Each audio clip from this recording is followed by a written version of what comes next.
welcome back to the channel. So today we've got a 2024 M8 Competition X-Drive Convertible, the F91 chassis, and I'm not sure how many more production years are left in the M8. For sure 2025, maybe 2026, and that might be the end of the 8 series. But this one is an individual Nardo Grey, so it's not Brooklyn Grey, although you might think it just based on a quick look. But Nardo and Brooklyn are shades of gray, but very different. So let's go take a look at the front here. So front has the standard laser lights. We've also got our double slat kidney grills in the vertical orientation, so the old school M versions. M8 badging right there, parking assistance cameras there, and driving assistance professional package sensor down there at the bottom of the grill. We've taken in our Nardo Grey, which is an Audi color. We've had Nardo on several different vehicles, from like the X5, I think also on M8 as well, but fairly popular color, although not very common as Brooklyn Grey is. So over on the side we have style 813M wheels with the red M compound brake calipers. And a tire lottery win, we had the Michelin Pilot Sport 4S's, which look really good. And we got the side blade here with M8, although it's really hard to see given it's a standard shellline package on the M8 for the US market. Not really a full-blown breather go, but more of a design element. And taking a step back so you take in the M8 side profile. And I will note of the M8, given its price point relative to that of the M2, M3, M4, does have the M clips there in the rear calipers.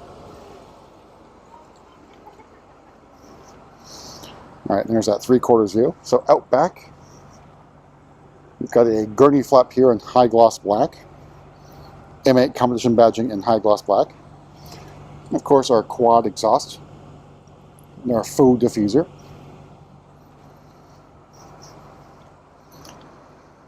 Alright, and there's that 3/4 view. We'll make our way around the car, go over pricing and options on the inside, then drop the top.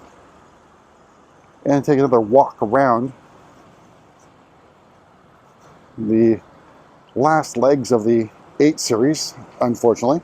Now, of the 8 series, current generation, the convertible isn't the best looking. It's either the coupe or the Grand Coupe, I think, are the two most good looking BMWs that BMW currently makes.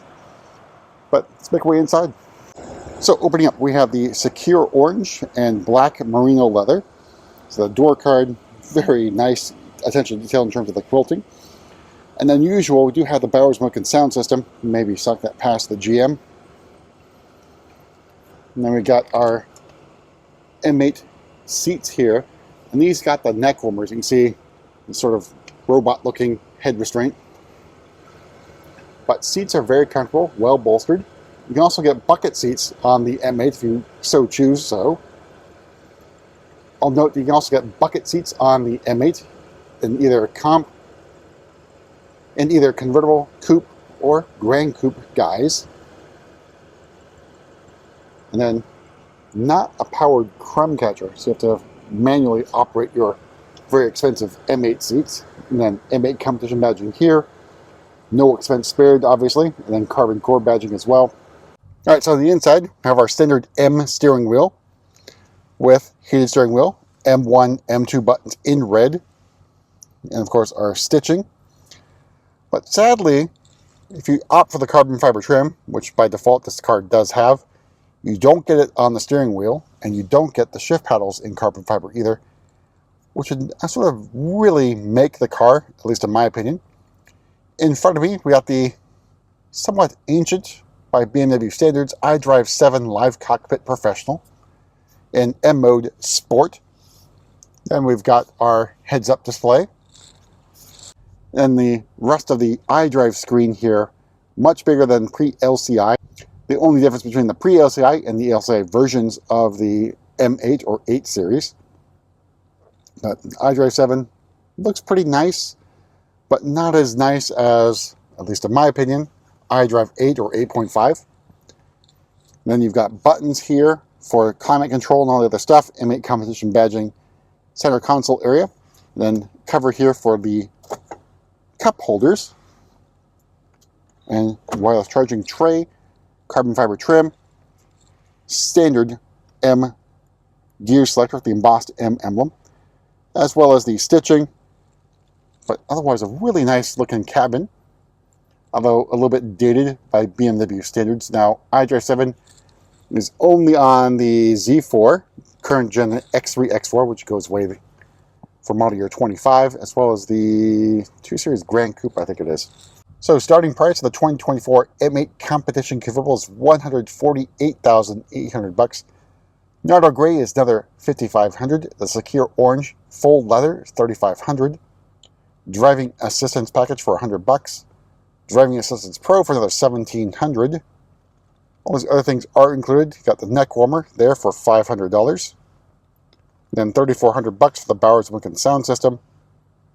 All told, MSRP is $165,495.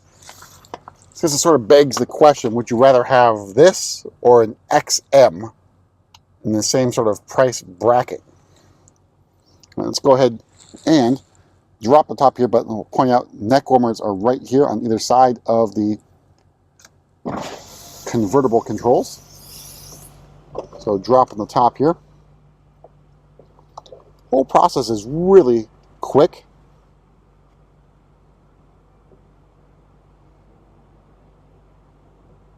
And that's it. All right, we can attempt to get in the back, which is obviously much easier with the roof down.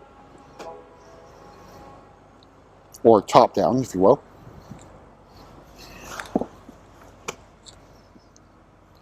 All right, so here's the view from the back seat.